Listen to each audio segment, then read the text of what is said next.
बेटा अब हम करेंगे कंपटीशन लेवल का न्यूमेरिकल। इस तरह के न्यूमेरिकल आपके मेंस एडवांस के अंदर काफ़ी बार पूछे जाते हैं। ये जो न्यूमेरिकल है ये आपका AI ट्रिपली के अंदर आया था, उस टाइम तक आपका मेंस और एडवांस नहीं आया था, AI ट्रिपली होता था। देखो न्यूमेरिकल क्या बेटा आपका, two identical charge sphere are suspended by strings of equal length, the strings make an angle of 60 degree with each other when suspended in liquid of density 0.5 g per cc. The angle remains same. Calculate the dielectric constant of liquid. Density of material of sphere is 1.5 g per cc. देखो बेटा इसने आपको क्या कहा, पहले तो आप ये समझो डाइलेक्ट्रिक कांस्टेंट का मतलब क्या है, रिलेटिव परमिटिविटी। डाइलेक्ट्रिक कांस्टेंट का मतलब क्या है, रिलेटिव परमिटिविटी। देखो आपसे क्वेश्चन के अंदर क्या दिया, आपसे क्वेश्चन के अंदर दिया कि दो मेटालिक स्फीयर है जिनके ऊपर चार्ज सेम है, दो मेटालिक स्फीयर है जिनके ऊपर चार्ज भी सेम है, जिनका मास भी क्या सेम है, उनको हमने स्ट्रिंग की सहायता से लटका दिया एयर के अंदर। ठीक है, फिर उन्हीं दोनों बॉडी को जिनके ऊपर चार्ज भी सेम है और मास भी सेम है, स्ट्रिंग की सहायता से लटका दिया लिक्विड के अंदर। किसके अंदर, लिक्विड के अंदर। तो हमसे पूछा है जो लिक्विड है उसकी रिलेटिव परमिटिविटी क्या होगी। डाइलेक्ट्रिक कांस्टेंट का मतलब क्या बेटा, रिलेटिव परमिटिविटी। आपसे पूछा जो लिक्विड है उसकी रिलेटिव परमिटिविटी क्या होगी। दोनों के बीच का एंगल भी सेम है, एयर के अंदर भी और लिक्विड के अंदर भी। यहाँ पे एंगल है 60 डिग्री, यहाँ पे भी एंगल क्या 60 डिग्री बेटा। हम अभी इसको एयर के केस में करते हैं, यानी कि वैक्यूम के केस में करते हैं बेटा। दो मेटालिक स्फीयर है जिनके ऊपर चार्ज क्या है, सेम है, प्लस क्या हो, प्लस क्या हो, इनका मास क्या बेटा mm। तो ये एंगल होगा आपका 30 डिग्री, ये एंगल भी क्या होगा बेटा आपका 30 डिग्री। यहाँ पे आपकी टेंशन डेवलप होगी T, तो यहाँ पे T का कंपोनेंट होगा बेटा आपका T कोस थीटा, यहाँ पे T का कंपोनेंट होगा आपका T साइन थीटा बेटा, और यहाँ पे भी आपका एंगल क्या होगा 30 डिग्री, जिसको हमने मान लिया थीटा, यानी थीटा की वैल्यू क्या बेटा यहाँ पे 30 डिग्री। तो यहाँ पे भी कितनी होगी थीटा की वैल्यू 30 डिग्री। देखो बेटा यहाँ पे एक फोर्स लग रहा है, ग्रेविटेशनल फोर्स नीचे की ओर mg, और एक फोर्स और यहाँ पे डेवलप हो रहा है बेटा इलेक्ट्रोस्टैटिक्स फोर्स, क्योंकि दोनों जो बॉडी है वो क्या है, चार्ज्ड बॉडी है, दोनों के ऊपर चार्ज क्या है, सेम है। तो दोनों के अंदर क्या होगा, रिपल्सन होगा, रिपल्सन होकर दोनों क्या होंगे, एक दूसरे से दूर हो जाएंगी, यानी कि इक्विलिब्रियम के अंदर आ जाएगी। इनके ऊपर फोर्स कौन सा लग रहा है, इलेक्ट्रोस्टैटिक्स फोर्स। एयर के अंदर है तो बेटा हमने मान लिया F0। दोबारा से समझो, हमने दो बॉडी है बेटा जिनके ऊपर चार्ज क्या है, प्लस क्या हो, प्लस क्या हो, मास क्या है mm। ठीक है, यहाँ पे एंगल कितना होगा, ये एंगल कितना होगा 30 डिग्री, तो ये एंगल भी कितना आपका 30 डिग्री। यहाँ पे आपकी टेंशन डेवलप होगी T, तो और यहाँ पे एंगल कितना होगा बेटा 30 डिग्री। यहाँ पे T का कंपोनेंट आपका एक T कोस थीटा, यहाँ पे T का कंपोनेंट आपका T साइन थीटा। एक फोर्स लग रहा है बेटा यहाँ पे ग्रेविटेशनल फोर्स नीचे की ओर। इन दोनों बॉडी क्या आपकी चार्ज बॉडी है, दोनों के अंदर क्या होगा, रिपल्सन होगा। जो फोर्स है बेटा वो रिपल्सिव नेचर का होगा, तो ये आ गया आपका इलेक्ट्रोस्टैटिक्स फोर्स। एयर के अंदर रखा है तो हमने इसको डिनोट कर दिया F0 से बेटा।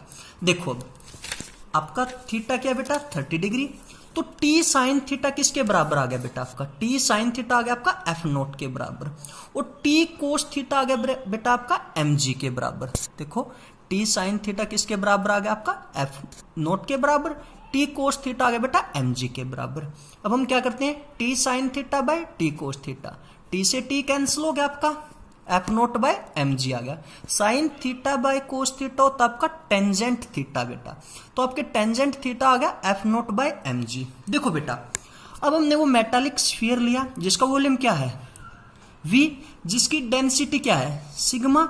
वैसे हमें इसकी डेंसिटी दी भी है 1.5 g पर cc, तो इसका मास कितना हो गया बेटा सिग्मा इंटू वॉल्यूम, तो इसका मास हो गया सिग्मा इंटू वॉल्यूम। तो हम m की जगह पे क्या रख देंगे, सिग्मा इंटू वी इंटू जी बेटा। टेंजेंट थीटा किसके बराबर हो गया आपका F0 बाय सिग्मा Vg। ये स्टोरी थी आपकी एयर के अंदर। दोबारा से समझो बेटा इसको। देखो यहाँ पे एंगल हो गया था आपका 30 डिग्री, यहाँ पे टेंशन डेवलप होगी T, ठीक है, और ये एंगल भी कितना हो गया बेटा आपका 30 डिग्री। ठीक है, यहाँ पे T का कंपोनेंट था एक T कोस थीटा, और अनदर कंपोनेंट है यहाँ पे T का T साइन थीटा। यहाँ पे इन दोनों के रिपल्सन की वजह से इलेक्ट्रोस्टैटिक्स फोर्स लगी बेटा, क्योंकि दोनों क्या है चार्ज बॉडी है। यहाँ पे एक फोर्स लग रही है ग्रेविटेशनल फोर्स नीचे की ओर, तो हमने देखा T साइन थीटा हो गया बेटा F0 के बराबर, T कोस थीटा हो गया आपका mg के बराबर, t sine theta by t cos theta F naught by mg, t से t cancel, sine theta by cos theta होता है आपका टेंजेंट थीटा। ठीक है बेटा, टेंजेंट थीटा आ गया एफ नोट बाय mg।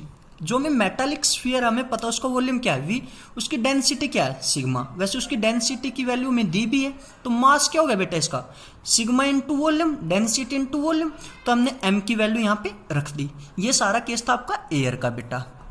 बेटा अब हम इसको पढ़ेंगे लिक्विड के केस में। देखो दो मेटालिक स्फीयर है वही, जिनके ऊपर चार्ज है प्लस क्या हो प्लस क्या हो, जिनका मास है m बेटा, इनको हमने स्ट्रिंग के साथ इमर्ज कर दिया लिक्विड के अंदर बेटा। ये एंगल आपका 30 डिग्री है, तो यहाँ पे जो टेंशन डेवलप होगी बेटा वो चेंज होगी, वो होगी आपकी टी डैश, तो ये एंगल भी क्या होगा आपका 30 डिग्री होगा। ये थीटा मान ले तो ये भी क्या होगा आपका थीटा होगा बेटा। यहाँ पे टी डैश का कंपोनेंट है टी डैश कोस थीटा, और ये कंपोनेंट है बेटा टी डैश साइन थीटा। यहाँ पे एक फोर्स लग रही है आपकी ग्रेविटेशनल फोर्स mg नीचे की ओर बेटा। दोनों बॉडी क्या है बेटा चार्ज्ड है, दोनों बॉडी क्या है चार्ज है बेटा, दोनों के बीच में फोर्स लग रहा है रिपल्सिव नेचर का। और अब हमें पता है कि लिक्विड के अंदर फोर्स क्या लगेगा कम लगेगा, जिसको हमने मान लिया बेटा Fm। इसी वजह से आपकी टेंशन यहाँ पे चेंज हुई बेटा। और यहाँ पे बेटा एक नया फोर्स भी लग रहा है जिसको बोलते हैं अप थ्रस्ट फोर्स। क्या बोलते हैं इसको अप थ्रस्ट फोर्स बेटा। हमें पता है जब हम किसी भी मटेरियल को फ्लूइड के अंदर इमर्ज करते हैं तो उसके ऊपर की ओर एक फोर्स लगता है, उस पर ऊपर की ओर फोर्स लगता है जिसको हम बोलते हैं अप थ्रस्ट फोर्स। ये सब हम अप थ्रस्ट फोर्स के बारे में हम +1 क्लास के अंदर अच्छे से स्टडी करके आए होंगे बेटा। दोबारा से समझो बेटा, वही सेम मेटालिक स्फीयर है जिनके ऊपर चार्ज है प्लस क्या हो, जिनका मास भी सेम है। हमने स्ट्रिंग के साथ उनको इमर्ज कर दिया लिक्विड के अंदर बेटा। ये एंगल आपका 30 डिग्री है, तो ये एंगल भी क्या हो गया आपका 30 डिग्री बेटा। यहाँ पे टेंशन डेवलप हो गया आपकी टी डैश, तो टी डैश का एक कंपोनेंट हो गया आपका टी डैश कोस थीटा, एक कंपोनेंट हो गया बेटा आपका टी डैश साइन थीटा। यहाँ पे बेटा ग्रेविटेशनल फोर्स लग रही है आपकी mg। दोनों बॉडी के ऊपर बेटा चार्ज है, तो यहाँ पे आपका रिपल्सिव नेचर का फोर्स आया क्योंकि सेम चार्ज है बेटा। और ये फोर्स क्या है एयर और वैक्यूम के कंपैरिजन में कम फोर्स है बेटा, इसको हमने नाम दे दिया Fm। यहाँ पे एक फोर्स और लग रहा है बेटा जिसको बोलते हैं अप थ्रस्ट फोर्स, क्योंकि हमें पता है जब हम किसी भी मटेरियल को फ्लूइड के अंदर इमर्ज करते हैं तो उस पर ऊपर की ओर फोर्स लगता है जिसको हम बोलते हैं अप थ्रस्ट फोर्स बेटा। देखो हमने मान लिया थीटा क्या बेटा 30 डिग्री, तो टी डैश साइन थीटा किसके बराबर आ गया आपका Fm के बराबर, और T dash cos theta plus you किसके बराबर है बेटा mg के। तो यहाँ पे टी डैश कोस थीटा आ गया बेटा mg minus you, T dash sine theta by T dash cos theta बेटा। यहाँ से टी डैश कैंसिल बेटा, Fm by mg minus you. Sign theta by cos theta में पता है बेटा टेंजेंट थीटा के बराबर होता है, तो टेंजेंट थीटा बराबर है बेटा Fm by mg minus U बेटा। m की वैल्यू हमने पीछे निकाली थी बेटा, वो पता में sigma V G, sigma V और यहाँ पे आ गया जी सिग्मा वी जी बेटा। अब हम अप थ्रस्ट को निकालते हैं बेटा। देखो हमें पता है ये बॉडी कहाँ रखी हुई है लिक्विड के अंदर, लिक्विड की डेंसिटी क्या है बेटा रो, जो में दी भी हुई है 0.5 g पर cc बेटा। तो एक मेटालिक स्फीयर है जिसको हमने इमर्ज किया है लिक्विड के अंदर, इसका वॉल्यूम क्या है v, तो इसके ऊपर अप थ्रस्ट फोर्स निकाला होगा आपका v रो g। इसके ऊपर अप थ्रस्ट फोर्स कितना लग रहा है बेटा रो v g। अब हमने u की जगह पे ये वैल्यू पुट कर दी बेटा रो v g।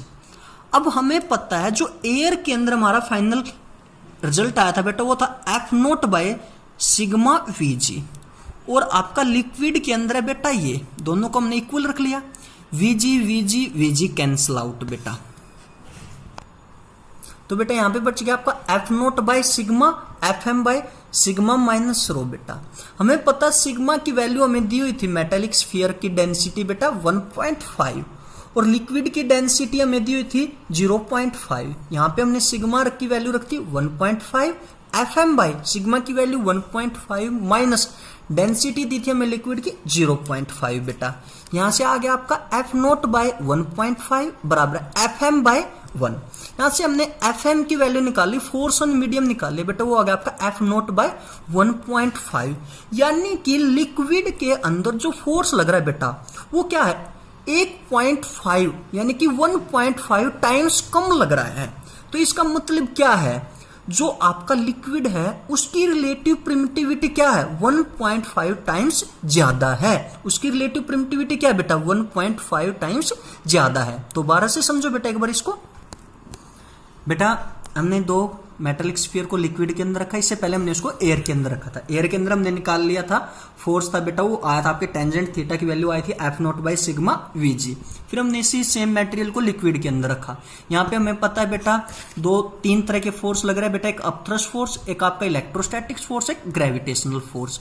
हमें पता है बेटा यहाँ पे आपका थीटा क्या था 30 degree, T dash sine theta था आपका Fm और T dash cos theta plus you था बेटा आपका Mg, और यहां से टी डैश कोस थीटा आ गया था बेटा Mg माइनस यू बेटा। तो हमने यहां से इक्वेट करने के बाद आपका टेंजेंट थीटा था बेटा Fm/Mg माइनस यू।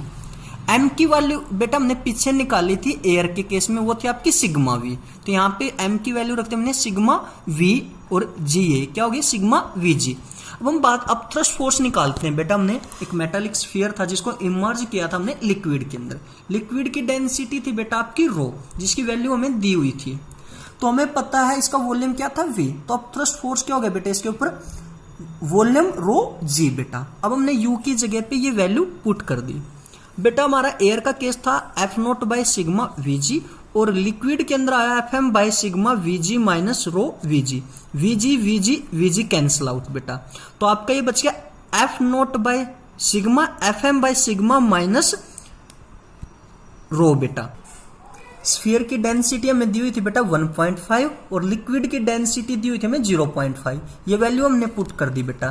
तो हमारे पास फोर्स इन मीडियम आ गया बेटा F0/1.5, यानी कि जो लिक्विड के अंदर फोर्स लग रहा है बेटा वो कितना कम लग रहा है, 1.5 गुना कम लग रहा है बेटा। इसका मतलब जो लिक्विड की रिलेटिव प्रिमिटिविटी क्या है, 1.5 गुना ज्यादा है।